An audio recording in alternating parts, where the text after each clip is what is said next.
Oke, jadi yang pertama, mana? Gak bisa, bisa, bisa. Gak pakai ini.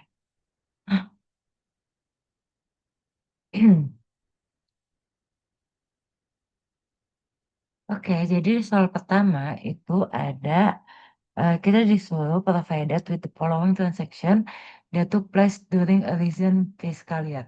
Jadi di sini ada transaksinya. Nah, nanti kita akan melengkapi tabel ini, apakah dia masuk ke efek operating, activities investing, activities financing, non-cash, atau transaction reported in a separate schedule. Atau dia masuk ke represent a cash flow, cash inflow, outflow, atau juga no cash flow effect. Nah, langsung aja kita bikin tabelnya di sini. Yang pertama itu yang A, dia ada recorded depreciation expense on the planned assets. Dia di statement of cash flow activities effect-nya itu dia operating, cash flow-nya itu dia no effect. Karena penyusutan itu transaksi non cash. Jadi dia walaupun mengurangi laba, tapi dia tidak ada di arus kas yang keluar. Yang B itu dia ada recorded and paid interest expense. Jadi dia di statement of cash flow-nya dia operating. Oh, di cash inflow atau outflow-nya itu dia cash outflow. Karena pembayaran bunga itu kan pengeluaran kas. Jadi dia mengeluarkan kas dalam aktivitas operasional. Yang C, dia ada recorded cash proceeds from a sale of planned assets. Dia di statement of cash-nya dia masuk investing. Cash inflow-nya dia berpengaruh di cash inflow karena dia itu menjual aset tetap kan, itu adalah aktivitas investasi dan karena menerima kas. Jadi itu ada di atas kas masuk karena kita menerima uang.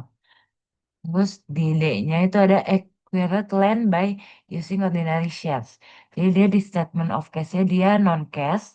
And C, di cash flow-nya juga dia no effect. Karena di yang D ini itu tidak ada kas yang terlibat karena pertukaran aset dengan saham. Karena dia ini kan issuing. Terus yang E itu ada paid a cash dividend to preference shareholders. Dia di statement of cash-nya dia financing. Di cash-nya dia berpengaruh di cash outflow. Karena dia itu kan membayar dividen. Jadi dia mengeluarkan kas. Itu termasuk aktivitas pendanaan. Terus F, distributed a share dividend to ordinary shareholders. Dia masuknya di non-cash dan di cash flow-nya dia no effect. Karena dividen saham itu bukan pembayaran cash, sehingga tidak mempengaruhi arus kas masuk ataupun keluar. G, recorded cash sales. Dia masuk di statement of cash-nya operating. Ya, terus habis itu di cash inflow atau outflow-nya dia itu dia masuk di cash inflow. Karena eh ini yang mana? Karena dia itu kan penjualan tunai kan. Jadi kan dia sales, dia menjual. Karena dia tuh penjualan tunai, jadi tapi itu secara kredit, jadi belum menghasilkan cash. Jadi dia tuh nggak berdampak langsung ke arus kas. Terus recorded sales on account. Eh, Kebalik. Jadi yang recordless cash sales itu dia kan masuk ke cash inflow. Itu karena dia tuh kan penjualan tunai. Jadi dia mendapatkan operasional yang meningkatkan cash atau kita menerima cash. Nah, kalau yang di H ini recorded sales on account. Nah, karena dia kredit tadi, jadi dia tidak berpengaruh sama arus kas masuk ataupun keluar. Yang I, purchase inventory forecast. Dia masuk di operating. Untuk di case-nya dia berpengaruh di case out, out, cash outflow. Ya, karena dia kan membeli persediaan secara tunai. Jadi dia mengeluarkan operasional yang mengurangi kas. Jadi kita mengeluarkan duit atau cash. Yang J, purchase inventory on account. Dia masuk di operating. Sedangkan di cash inflow ataupun outflow dia itu tidak berpengaruh. Karena kan pembeliannya itu secara kredit. Jadi kita belum mengeluarkan cash.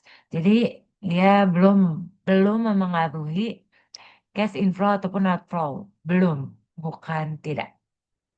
Terus yang kedua, the following account balance relate to the equity account of Cipto Ltd at year end.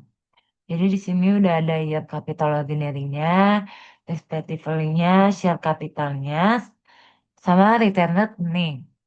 Nah, di sini yang pertama itu kita disuruh what was the amount of net income reported by Cipto in 2017. Terus itu yang B, determine the amounts of any cash inflow or outflow related to the ordinary shares and dividend accounts in 2017.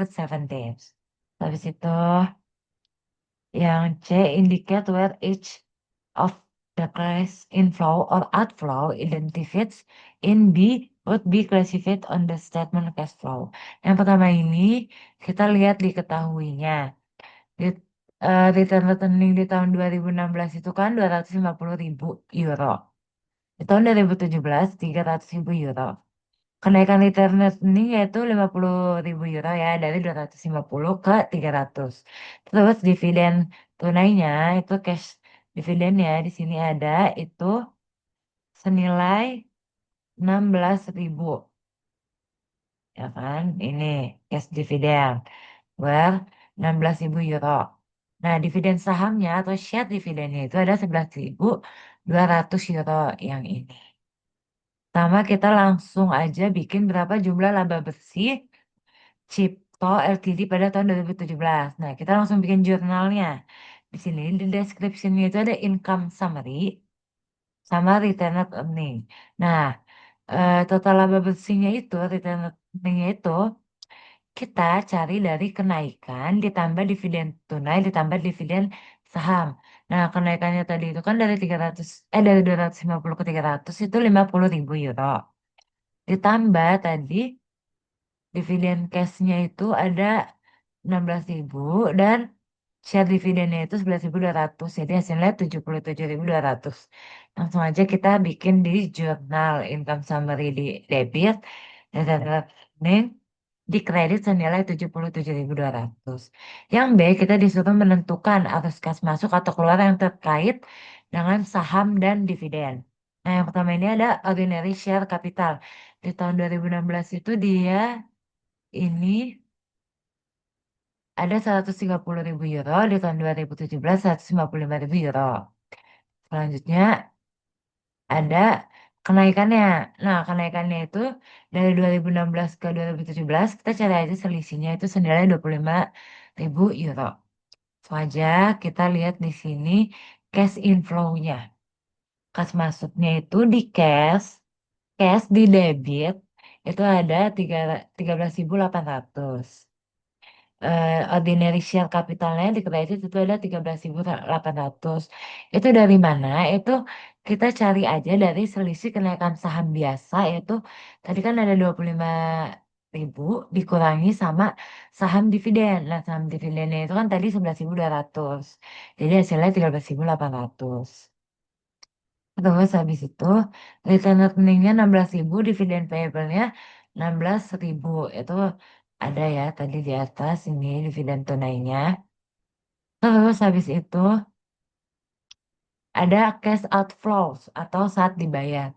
Nah, kita itu bayar dividends payable yang kita akuin di sini pas diumumkan. Senilai 16.000 di kredit dan cashnya di debit dan cashnya di kredit senilai 16.000. Nah, yang C itu kita disuruh klasifikasi dalam statement of cash flows. Nah, dia itu yang A itu kan dia menerbitkan saham tunai biasa senilai 13.800. Nah, dia itu masuknya ke financing activity inflow. Ya, karena dia menerima cash. Terus ada pembayaran dividen tunai itu senilai 16.000. Itu dia masuknya di financing activity. Jadi dia masuknya di arus kas outflow karena kita mengeluarkan cash. Terus share dividen non cash itu senilai 11.200. Dia itu non cash, dia itu dicatat terpisah di laporan keuangan. Selanjutnya, soal ketiga,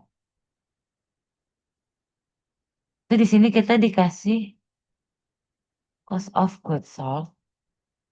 Nah, ini kita dikasih income statementnya dari si Toby Z and V is presented here di bawah ini. Di sini income statementnya si Toby Z ini, ada di sini seller PP-nya di kredit 7.500.000.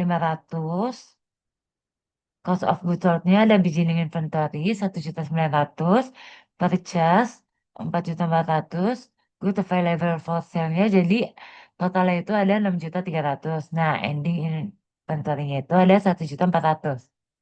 Nah, total cost of goods sold-nya itu ada 4.900.000, gross profit-nya 2.600.000, operating expense 1.150.000, net income 1.450.000.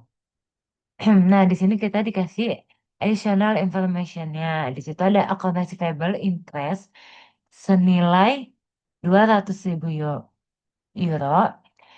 Itu during the year and inventory decrease senilai 500.000 euro. Terus yang kedua, dia membayar beban interest senilai 175.000 during the year. Terus yang ketiga ada accounts payable the supplies of merchandise decrease.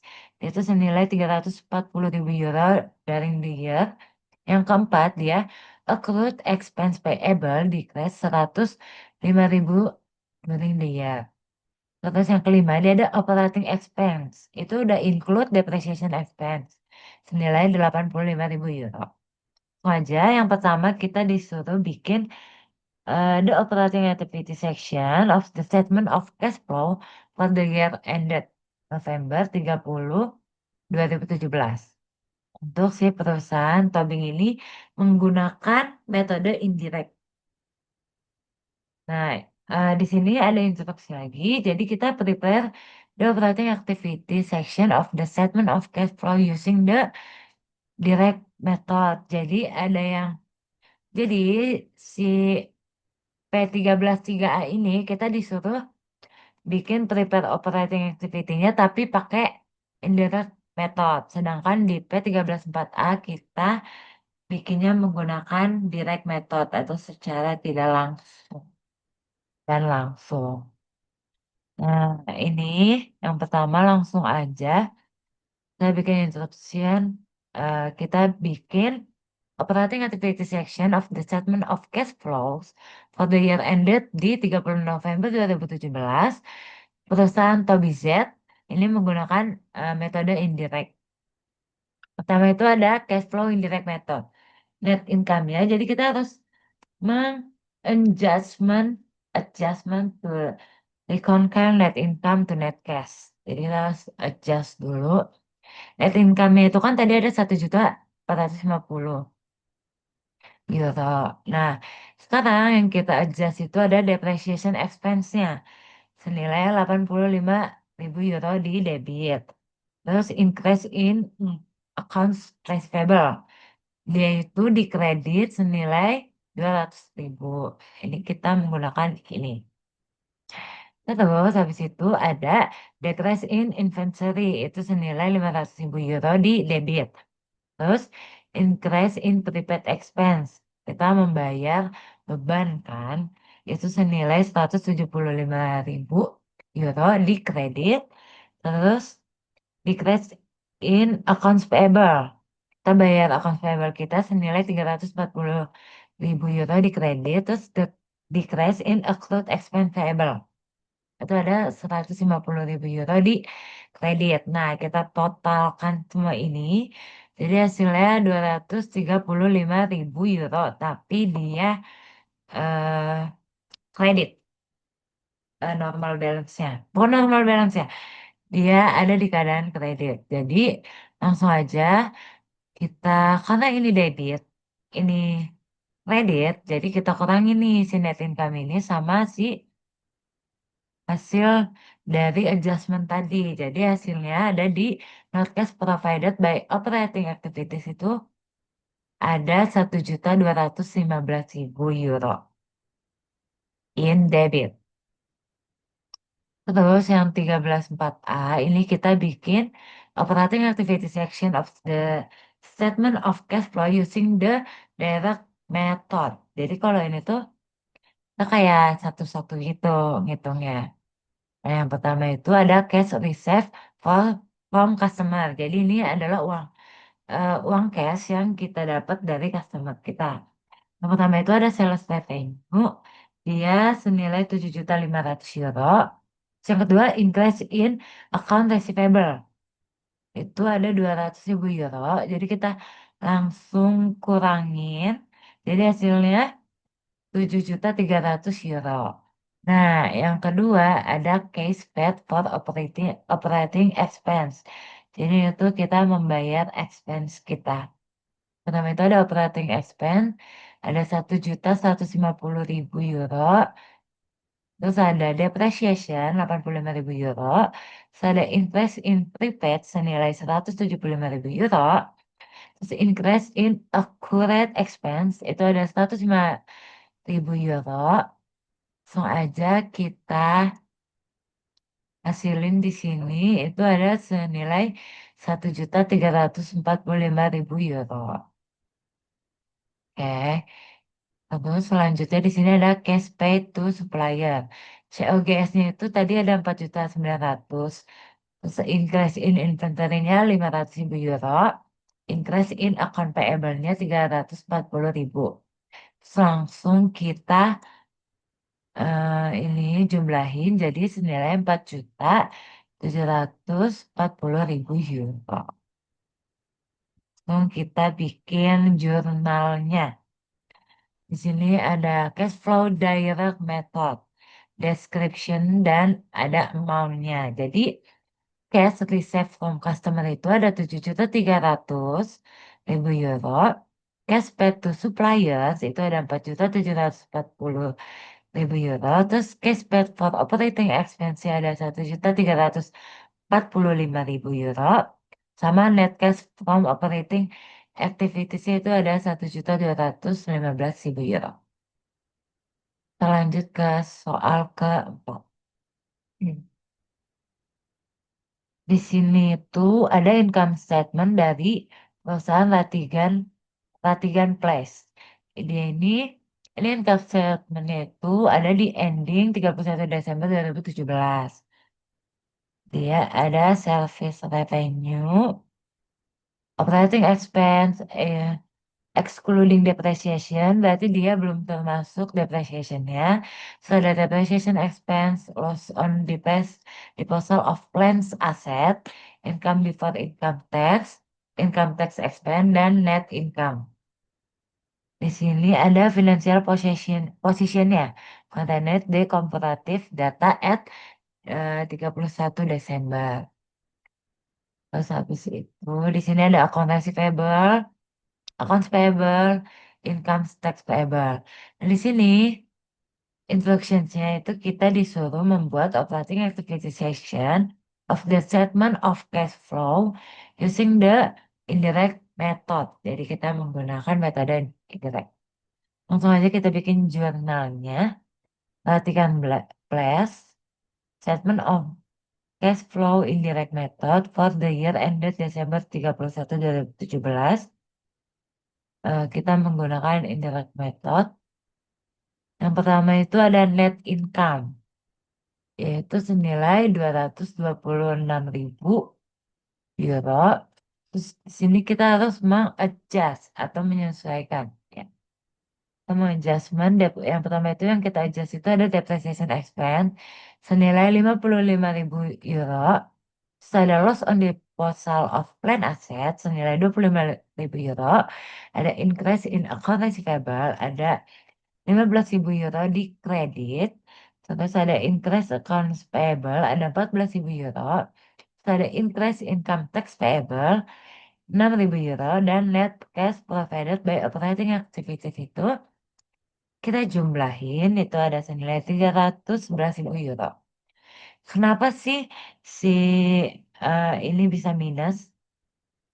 Itu karena account receivable-nya ini yaitu mewakili pendapatan yang belum jadi cash, makanya dikurang karena kita belum menerima cashnya. Sekian dari saya, terima kasih.